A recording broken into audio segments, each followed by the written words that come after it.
ചുറ്റിക കൊണ്ട് തലയ്ക്കടിക്കും. വേദന കൊണ്ട് പുളയുന്ന ഇരകൾ കരയുമ്പോൾ ആ കരച്ചിൽ ഒരു ലഹരി പോലെ ആസ്വദിക്കും. പിന്നെയും പിന്നെയും ആ കരച്ചിൽ കേൾക്കാൻ തോന്നിക്കൊണ്ടേയിരിക്കും. പ്രഭാത കൃത്യങ്ങളൊക്കെ കഴിഞ്ഞ് ശ്യാം സിംഗ് ഗുരുദ്വാറിലേക്ക് നടന്നു. ശ്യാം സിംഗിന്റെ വീട്ടിൽ നിന്നും കുറച്ചു ദൂരം നടക്കണം ഗുരുദ്വാറിലെത്താൻ. സമയം 7 മണിയോട് അടുത്ത് കാണും. സാധാരണ ദിവസങ്ങളിൽ ഈ സമയത്ത് ഗുരുദ്വാറിൽ ആരെങ്കിലും ഒക്കെ ഉണ്ടാകുന്നതാണ്. എന്നാൽ ഇന്ന് ആരെയും തന്നെ കാണാനില്ല. പക്ഷെ അവരൊക്കെ പ്രാർത്ഥനാ മുറിയിലാകുമെന്ന് കരുതി ശ്യാം സിംഗ് ഗുരുദ്വാറിനുള്ളിൽ പ്രവേശിച്ചു. എന്നാൽ പ്രാർത്ഥനാ മുറിക്കുള്ളിൽ എത്തിയ ശ്യാം സിംഗ് അയാളുടെ മുന്നിൽ കണ്ട കാഴ്ച അത് കണ്ട് ഞെട്ടിപ്പോയി. പ്രാർത്ഥനാ മുറിക്കുള്ളിൽ രക്തത്തിൽ കുളിച്ച 3 ശരീരങ്ങൾ. നിലത്ത് കിടക്കുന്ന 2 പേർക്ക് അനക്കമുള്ളതായി തോന്നി. ഉടനെ ശ്യാം സിംഗ് അവരുടെ അടുത്തേക്കെത്തി. അടുത്തെത്തിയപ്പോഴാണ് മനസ്സിലാകുന്നത് മാതാ സിംഗ്, കർത്താർ സിംഗ്, വസീർ സിംഗ് എന്നിവരാണ് രക്തത്തിൽ കുളിച്ചു കിടക്കുന്നത്. മാതാ സിംഗിനും വസീർ സിംഗിനും ജീവൻ ഉണ്ടായിരുന്നു. ഇരുവരും ബോധരഹിതരാണ്. എന്നാൽ കർത്താർ സിംഗ് മരിച്ചിരുന്നു. ശ്യാം സിംഗ് ഉടനെ തന്നെ ഗുരുദ്വാറിൽ നിന്നും പുറത്തു വന്ന് നാട്ടുകാരെ വിവരം അറിയിച്ചു. പരിക്കേറ്റവരെ ഉടൻ തന്നെ ആശുപത്രിയിലേക്ക് മാറ്റി. വിവരമറിഞ്ഞ് സംഭവ സ്ഥലത്തെത്തിയ പോലീസ് ഗുരുദ്വാറിനുടനീളം പരിശോധന നടത്തുന്നു. പുറത്തുനിന്നുള്ള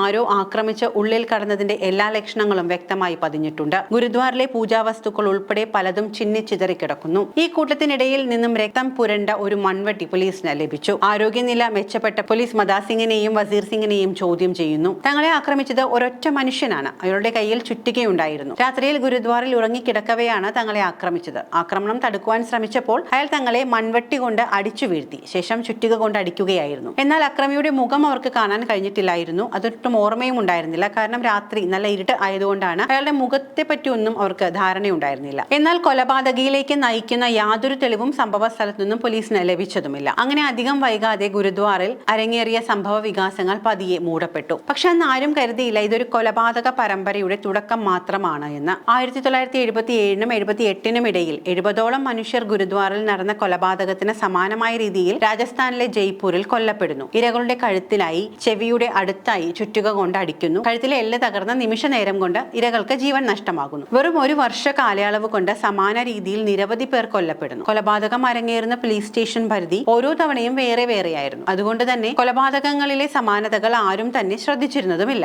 2 മാസം കൊണ്ട് 10 പേർ കൊല്ലപ്പെട്ടു. ഓരോ മാസം കഴിയും തോറും സമാന രീതിയിൽ കൊല്ലപ്പെടുന്നവരുടെ എണ്ണം കൂടിക്കൊണ്ടേയിരുന്നു. എന്നാൽ പോലീസ് ഉദ്യോഗസ്ഥർ ഇതത്ര വലിയ കാര്യമാക്കിയില്ല. കാരണം കൊല്ലപ്പെട്ടവർ സാധാരണ കർഷകരും അങ്ങനെ സാധാരണ കുടുംബത്തിൽ നിന്നുള്ളവരും ഒക്കെയായിരുന്നു. എന്നാൽ ഒരു ദിവസം ജയ്പൂരിലെ ഒരു പ്രാദേശിക പത്രത്തിന്റെ ഒരു ഉൾപേജിൽ നാട്ടിൽ അരങ്ങേറുന്ന സമാന രീതിയിലുള്ള കൊലപാതകങ്ങളെ പറ്റിയുള്ള ഒരു വാർത്ത വന്നു. ഈ വാർത്ത ഒരു ഉയർന്ന പോലീസ് ഉദ്യോഗസ്ഥന്റെ ശ്രദ്ധയിൽപ്പെടുന്നു. ഈ കൊലപാതകങ്ങൾ വേണ്ടത്ര അന്വേഷിക്കാത്ത പോലീസിന്റെ അപാകത അദ്ദേഹത്തിന് ബോധ്യമാകുന്നു. അതോടെ ഈ കൊലപാതകങ്ങൾ അന്വേഷിക്കാൻ പുതിയ ഒരു അന്വേഷണ സംഘത്തെ തന്നെ ആ പോലീസുകാരൻ ചുമതലപ്പെടുത്തുന്നു. നാളിതുവരെ ദുരൂഹ സാഹചര്യത്തിൽ മരണപ്പെട്ടവരുടെ കേസുകൾ പുനരന്വേഷിക്കാൻ തുടങ്ങുന്നു. 30ഓളം സമാന രീതിയിലുള്ള കൊലപാതകങ്ങൾ എല്ലാം നടന്നിരിക്കുന്നത് രാത്രികാലങ്ങളിൽ. അതോടെ രാത്രി ആളൊഴിഞ്ഞ പ്രദേശങ്ങളിലേക്ക് പോലീസ് തെരച്ചിൽ ശക്തമാക്കി. എന്നാൽ പോലീസിനെ ഞെട്ടിച്ചുകൊണ്ട് വീണ്ടും കൊലപാതകങ്ങൾ ഇങ്ങനെ തുടർക്കഥയായി പോയിക്കൊണ്ടിരുന്നു. 1978-ന്റെ അവസാനത്തോടെ ജയ്പൂരിലെ പല പോലീസ് സ്റ്റേഷനുകളിലായി പരാതിയുമായി ഏതാനും മനുഷ്യർ എത്തുന്നു. തങ്ങൾ രാത്രിയിൽ ആളൊഴിഞ്ഞ വഴികളിലൂടെ നടക്കുമ്പോൾ ഇരുട്ടിന്റെ മറവിൽ ഒളിച്ചിരിക്കുന്ന ഒരാൾ തങ്ങളെ കൊല്ലാൻ ശ്രമിച്ചു. ഇതായിരുന്നു അവരുടെ പരാതി. കമ്പിളി പുതപ്പ് കൊണ്ട് ശരീരം ആകെ മൂടിയ മനുഷ്യൻ, കയ്യിൽ ഒരു ചുറ്റികയുണ്ടായിരുന്നു.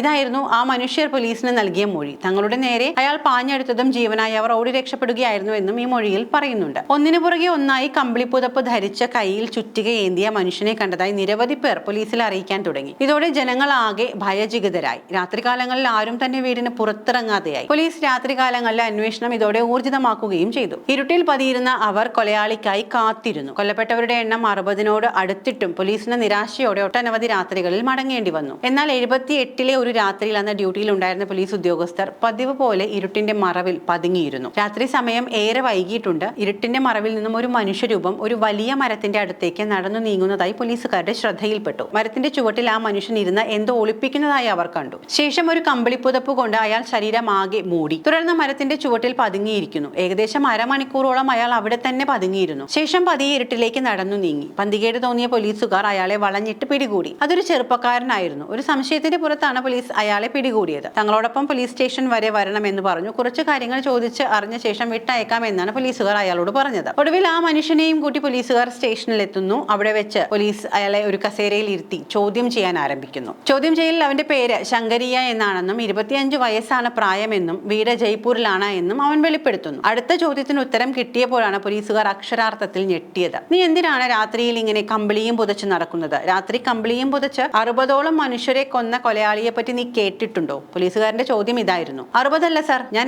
70 പേരെയാണ് കൊന്നത്. നിങ്ങൾ അന്വേഷിക്കുന്ന ആ കൊലയാളി അത് അത് ഞാൻ തന്നെയാണ്. ശങ്കരിയെ പറഞ്ഞത് കേട്ട പോലീസുകാർക്ക് അല്പസമയം വേണ്ടി വന്നു അതൊന്ന് ഉൾക്കൊള്ളാൻ തന്നെ. മെലിഞ്ഞ സുമുഖനായ ഒരു ചെറിയ പയ്യൻ, അവൻ എങ്ങനെയാണ് ഇത്രയും പേരെ കൊല്ലുന്നത്? അവർ വീണ്ടും വീണ്ടും അവനോട് സത്യം പറയാൻ ആവശ്യപ്പെട്ടു. എന്നാൽ ശങ്കരിയ തന്റെ വാക്കുകൾ ആവർത്തിച്ചുകൊണ്ടേയിരുന്നു. ഒടുവിൽ ശങ്കരിയ പറഞ്ഞതിന്റെ അടിസ്ഥാനത്തിൽ പോലീസ് അന്വേഷണം നടത്തുന്നു. ശങ്കരിയ പറഞ്ഞത് സത്യം തന്നെയായിരുന്നു. രാജസ്ഥാനെ നടുക്കിയ ആ സീരിയൽ കില്ലർ ശങ്കരിയ തന്നെയായിരുന്നു. 70ഓളം വരുന്ന കൊലപാതകങ്ങളിൽ 60ഓളം വരുന്ന കൊലകൾ നടത്തിയ ദിവസം വരെ ശങ്കരിയ പോലീസിനോട് കൃത്യമായി പറഞ്ഞു കൊടുത്തു. ഒടുവിൽ ശങ്കരിയക്കെതിരെ പോലീസ് കേസ് എടുക്കുന്നു. 63 കൊലപാതകങ്ങളുടെ ചാർജ് ഷീറ്റ് കോടതിയിൽ സമർപ്പിച്ചു. കോടതി വിചാരണ വേളയിൽ നീ കൊലപ്പെടുത്തിയ മനുഷ്യരെ നിനക്ക് പരിചയമുണ്ടോ എന്ന ചോദ്യത്തിന് അവനില്ല എന്ന മറുപടിയാണ് കോടതിക്ക് നൽകിയത്. എങ്കിൽ പിന്നെ എന്തിനാണ് ഇത്രയും അധികം മനുഷ്യരെ കൊലപ്പെടുത്തിയത് എന്ന ചോദ്യം ഉയർന്നപ്പോൾ അവൻ നൽകിയ മറുപടി ഇതായിരുന്നു: ഞാൻ എല്ലാ 3 ദിവസം കൂടുന്തോറും വീട്ടിൽ നിന്നും പുറത്തു പോകാറുണ്ട്. അങ്ങനെ പോകുമ്പോൾ കയ്യിൽ ഒരു ചുറ്റിക കരുതും. രാത്രിയിൽ ഒറ്റയ്ക്ക് എന്റെ മുന്നിൽ വന്നു പെടുന്നവരെ ചുറ്റിക കൊണ്ട് അടിച്ച് കൊലപ്പെടുത്തും. അടിയേറ്റ് നിലവിളിക്കുന്നവരുടെ കരച്ചിൽ അതെനിക്ക് ഏറെ ഇഷ്ടമാണ്. സൈക്കോ കില്ലറുടെ വാക്കുകൾ കോടതിയെ പോലും ഞെട്ടിക്കുന്നതായിരുന്നു. ഒടുവിൽ ശങ്കരിയയ്ക്ക് കോടതി വധശിക്ഷ വിധിച്ചു. 1979 ശങ്കരിയെ തൂക്കിലേറ്റി. ഒരു കാരണവുമില്ലാതെ താൻ കൊലപാതകങ്ങൾ ചെയ്തു,